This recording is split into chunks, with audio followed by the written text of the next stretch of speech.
The story begins with a world-famous doctor named Kanji. Ever since his younger sister died from a disease that had no cure at the time, he decided to become a doctor and dedicate his entire life to creating a medicine that could cure every disease. After years of studying, Kanji becomes a world-famous doctor who, as promised, starts working on a medicine that would be a cure for every disease. Here, he sometimes forgets to eat and drink and works overtime, which causes his physical strength to decrease significantly. One day, while he's working like this, he thinks he should take a short rest, so he sets an alarm for 40 minutes and falls asleep on his sofa. But even after 40 minutes pass, his eyes don't open. This means that he has died for some reason. The next day, when his eyes open, he finds himself in a completely different place. A girl is standing next to him who is very happy to see him, and she calls him Pharma. Hearing this, Kanji gets very confused, and when he gets out of bed to see the outside world, he realizes his body has become very weak. Then his maid starts yelling at him saying he should rest because he was struck by lightning, which is why he was in a coma for a few days. Hearing this, he tells her to forgive him as he doesn't actually remember anything. Then the maid shows him a mirror and he is very surprised to see himself because he was in the body of a 10-year-old boy named Pharma. Here, Pharma thinks that he doesn't remember anything about this life, but he knew about his previous life, that he fell asleep last time, and when his eyes opened, he was here. So he gets very confused. Then he feels a little pain and asks his maid if he can remove his bandages. The maid immediately goes and brings hot water for him. While removing the bandage, he notices a mark on his hand. Seeing it, the maid gets very scared, so he calms her down and says it might be because of the lightning. But the maid starts praying at that moment and tells him that this mark is proof that he's been blessed by the god of medicine. Hearing the name of the god of medicine, he is very surprised and asks her who this god of medicine is. To this, the maid tells him that he has forgotten the god of medicine, whom his family worships. Then Farmer realizes that he knows nothing about this life, so he asks the maid if she will tell him everything as he's a little confused. The maid first introduces herself and says her name is Latte. Then she shows him around the mansion and tells him that his family is a royal pharmacist who makes medicine for the royal family. And then she shows him his family photo, and she also tells him that his family is also very good at magic. Hearing this, Pharma asks her if he can use magic too. At this, Latte nervously tells him not to say that he's forgotten magic. If that happens, he'll be thrown out of town. To which Pharma says, yes, I don't remember. Hearing this, she first gets scared, then tells him that he won't tell this to anyone but me, and let me tell you one thing. You were very good at water magic. That's why you should practice it from now on. Then we see Pharma sitting in his room and practicing the same thing. Then he imagines water molecules in his mind, which causes water to start coming out of his hands, seeing which he's very surprised. Now, water comes, but he doesn't know how to stop it, so he panics and throws all the water outside. And Latte is standing outside and sees that Pharma can use magic, so she becomes very happy. Here, Pharma doesn't stop. He tries to create more molecules, and he's able to do so, and he's also erasing them with his other hand. Then Latte comes to him and takes him to see his library and tells him that he has already read all the books here. He picks up one of the books and tries to read it, and surprisingly, he is able to read its language easily. After this, Pharma goes to have dinner with his family, where his father, seeing him well, says that he is very happy that he's fine. But the promise we made that I would ask you some questions, the time has come. At this, his mother says that he has just recovered. You can ask him after some time. To which Pharma says, not to worry, I will tell everything. So his father starts asking him some questions, which our guy answers very well. Then his father tells him that now that you're completely fine, you can start your training again. Hearing the name of training, he gets confused and thinks, what training? Still, he says yes. The next day, Pharma meets his magic tutor, Ellen. She is immediately suspicious of him. His sudden kind demeanor is a stark contrast to his previously rude behavior. To explain the change, Pharma tells her that he was struck by lightning, which caused him to lose most of his memories. This explanation eases Ellen's concerns, and she begins his lesson by asking him about divine art. When it's clear Pharma knows nothing about the subject, Ellen explains the basics. She then takes him to a riverbank for practical training and asks him to take out his magical staff. Pharma, having no memory of it, admits he didn't bring one. Ellen lends him her own staff, but first performs a demonstration for him to follow. When Pharma tries, he unleashes such a dangerous and powerful spell that a terrified Ellen immediately rushes to his side. She first checks him for any injuries. Then, to gauge his power, she gives him a tool that measures magical energy. The moment Pharma channels his mana into it, the device shatters. Ellen is horrified knowing that such immense power belongs only to a god or a demon. A short time later, they're sitting on a bench and Ellen is still visibly shaken. Pharma tries to lighten the mood with a joke, and he manages to make her laugh. It's then that Pharma discovers one of his new abilities, the divine eye, which allows him to see a person's physical ailments. He scans Ellen and detects problems with her eyes and fingers. He instinctively takes her hand and asks if she has trouble with it. Stunned, she asks him how he knew. Pharma explains that he saw her fingers glowing, a power he seems to control with his hands. This terrifies her. What are you? No normal person has that kind of power. Overcome with fear, she runs away from him. The following day, Pharma learns that Ellen has fallen ill and won't be able to attend his training. His father gives him some medicine and tells him to deliver it to her. When Pharma arrives at Ellen's house, he examines the medicine and realizes it's not very potent. Using his own magic, he enhances the formula to ensure Ellen makes a quick recovery. He then finds Ellen, who has donned a full suit of armor for protection. "Have you come to kill me?" she asks. He reassures her he hasn't, and she removes her helmet, revealing how sick she truly is. He explains that his father sent medicine for her and that he added something to it himself. Ellen immediately grows fearful again. "Did you poison it?" she asks. He insists it's safe, but she doesn't believe him. Pharma gently explains that she is his teacher and he would never harm her. He hands her some flowers to show his sincerity. His words finally seem to have an effect on Ellen, and she agrees to resume his training.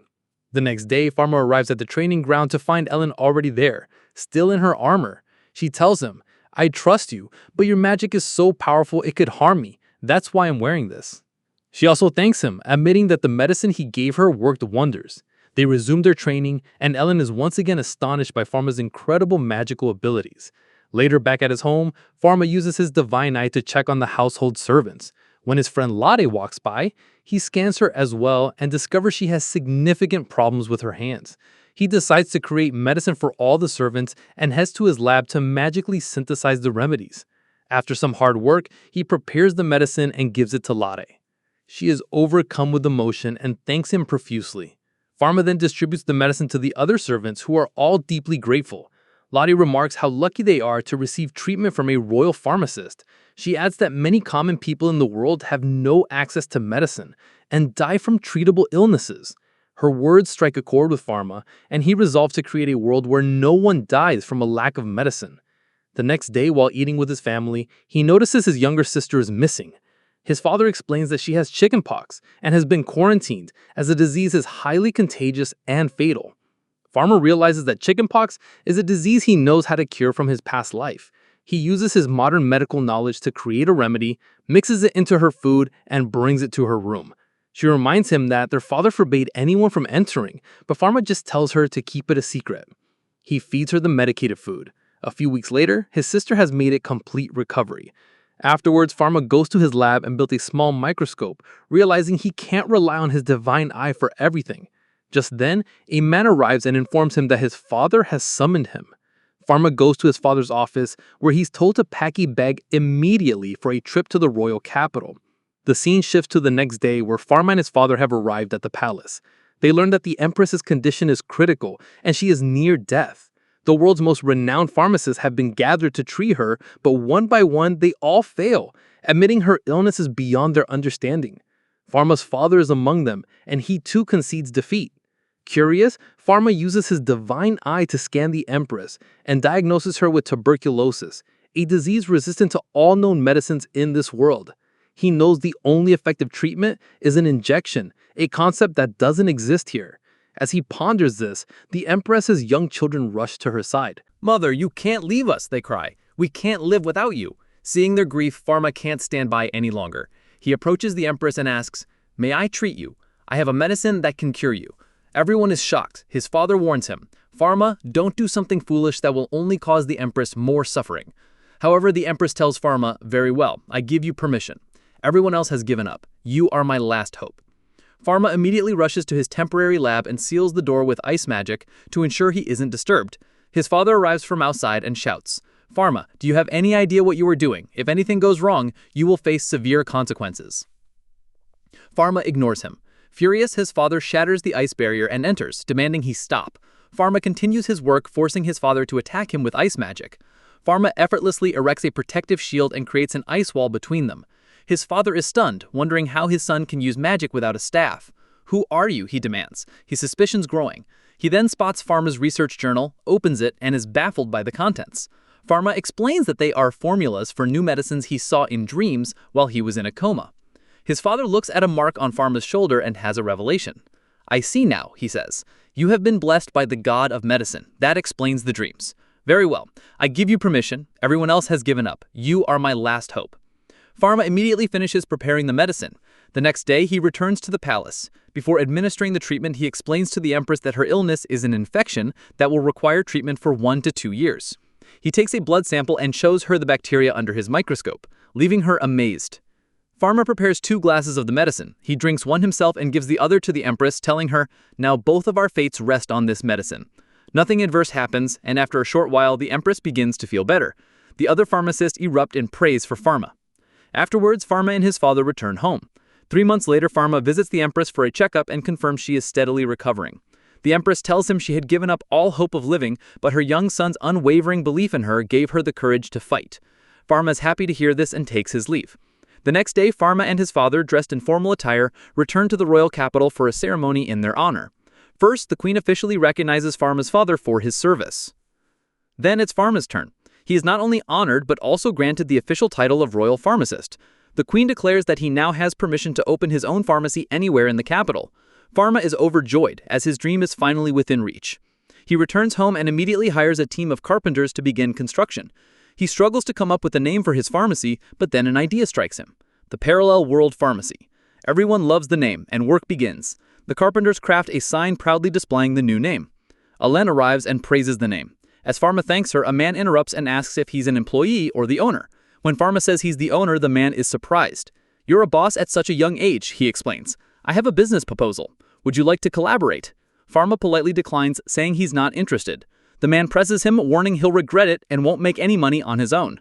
Falma replies, "I'm not trying to get rich. I just want to provide affordable medicine to the poor." The man scoffs. "You'll go bankrupt. Join me and I'll save you." Falma refuses again. When the man continues to insist, Ellen gets angry and tells him to leave before he gets hurt. Humiliated, the man retreats. After he's gone, Falma realizes he and Ellen are the only 2 workers. "We need more staff," he thinks.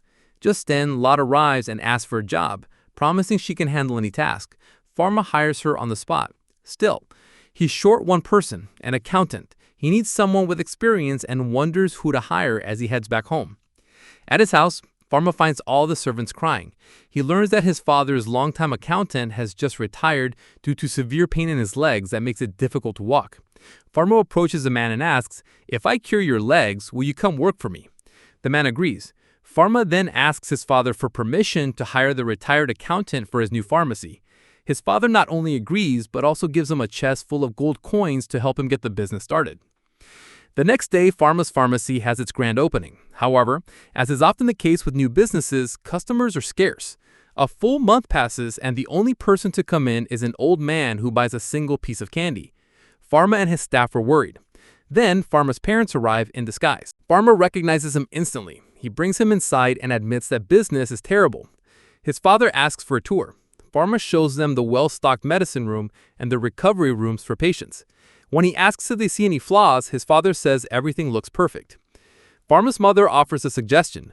"You should create a line of high-quality, low-price beauty products. That will attract all sorts of women." Falma loves the idea. His father adds a caution. "If you do, make sure they are free of harsh chemicals that could cause skin problems." As they're talking, a man bursts in frantically. "Is there a pharmacist here?" he yells. "A girl's condition is critical." Falma grabs the supplies and follows the man to find a girl who is indeed in very bad shape. He uses his divine eye to scan her. He discovers she has deep, self-inflicted cuts on her arms and has lost a dangerous amount of blood. Falma brings her back to his pharmacy, treats her wounds, and then gently asks why she did it. The girl explains through tears that her crush rejected her. She apologizes for causing so much trouble. Ellen comforts her, making her promise never to do it again.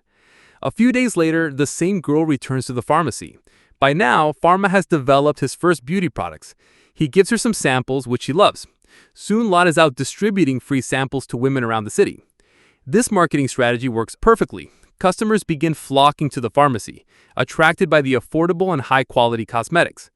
As demand soars, Pharma opens a separate branch dedicated to beauty products, hiring a team of beauticians to manage production. His pharmacy becomes the talk of the town. Word eventually reaches the Empress, who summons Pharma to demonstrate his products. He starts by giving her a lip balm. The moment she applies it, her lips look healthier and more beautiful. The Empress is impressed. As Pharma describes his other products, she advises him, "You must raise your prices. Your products are the cheapest in the market, which is driving other shops out of business. If this continues, they will lose everything." Pharma realizes she is right and agrees to adjust his prices. Later, we see Pharma at the beach with his little sister, Lot and Ellen. While Lot and his sister play in the sand, Ellen dozes in a corner. His sister begs Pharma to go into the water with him. He initially refuses, reminding her their father forbade it. But his sister and Lot are persistent and he eventually gives in. His sister asks Pharma to come with them, but he declines. Her disappointment reminds him of the sister he lost in his past life, and he sits down, overwhelmed with grief. Suddenly, he hears his sister scream. He looks up and sees her drowning in the water. Terrified of losing another sister, he sprints into the ocean without a second thought. As he gets closer, he sees she's being pulled under. He tries to save her, but can't reach her. In a desperate rage, he lets out a powerful shout, unleashing a massive wave of energy from his body. The power creates a huge crater on the seabed, completely displacing the water. Pharma's momentarily frightened by his own strength. Ellen, who had witnessed the entire event, is stunned. This time, Pharma had used negative divine art, a power only demons are known to possess. Pharma carries his sister safely to shore, hoping no one else saw what he did, but he was wrong. A man had been watching from a distance and rushes to report the incident to the members of the Inquisition. They conclude that a demon must be involved and dispatch 2 agents to monitor Pharma. Back at his pharmacy, Pharma is unaware that 2 inquisitors are watching him. The next morning, a cart filled with mud and garbage is deliberately driven into the pharmacy, ruining the interior. When Pharma's father, Bruno, hears about it, he suspects someone is targeting his family. The next day, as Pharma begins cleaning up the mess, some of his loyal customers arrive with friends and neighbors to help him. In the middle of the cleanup, a young girl runs up to Pharma in a panic. "My father collapsed," she cries. "Please hurry." Pharma grabs his medical kit and follows her. She leads him deep into a deserted forest, where she abruptly vanishes. Pharma's confused, but before he can react, he's surrounded by men in white robes. Pharma recognizes them as members of the Inquisition. Their leader Solomon declares that a demon possesses Pharma and they have come to exterminate it. They attack, but Pharma easily blocks all their assaults.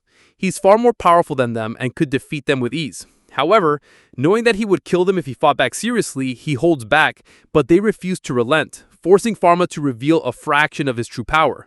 The display instantly humbles them. Then Solomon sees a divine symbol on Pharma's hand. "Stop," he commands his men. "He is not a demon, but our god." They stop their attack and begin to apologize profusely. During the fight, Solomon had sustained a life-threatening wound.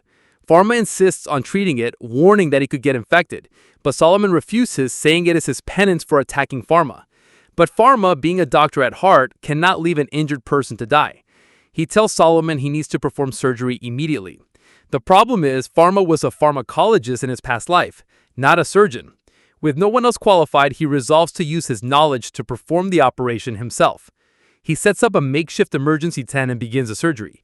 Miraculously, the operation is a success.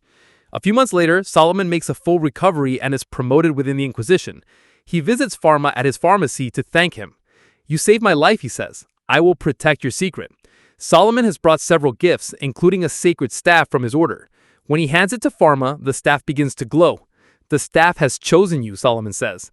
Ellen, watching with excitement, asks if she can hold it for a moment. Pharma hands it to her, but it passes straight through her hand as if it were an illusion. They realize that only the chosen one can physically hold the staff.